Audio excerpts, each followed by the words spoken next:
অনেক ভিডিওতে হয়তো আপনারা সবাই দেখছেন বা আমিও দেখছি 300 ফিটে যাই শাকিলা আপুর সিটে রুটি খাওয়ার জন্য আর হচ্ছে হাঁসের গোশত খাওয়ার জন্য। তো প্রতিটা ঘরে ঘরেই কিন্তু একটা করে শাকিলা আপু আছে। তো 300 ফিটে কেন যেতে হবে?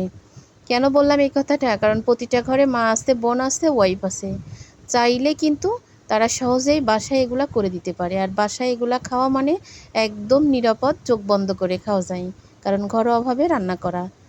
তো যে জিনিসটা যে পারে না সেও কিন্তু চেষ্টা করলে পারে, আর যে পারে সেও কিন্তু একটু কষ্ট করে রান্না করে পরিবারকে খুশি করতে পারে। তো আমি কিন্তু সুন্দর করে রসুন দিয়ে পাতিহাঁস রান্না করলাম আর হচ্ছে সিট রুটি বানালাম।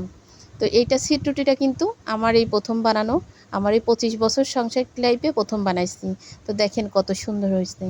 তো পারবো না বলে যে করবো না তা কখনো হয় না, চেষ্টা করলে সব কিছুই সম্ভব। আমাদের বাসায় পিঠা আঠা যাই হোক সবই আমার শাশুড়ি বানায়, অল্প স্বল্প হলেই কিন্তু আমরা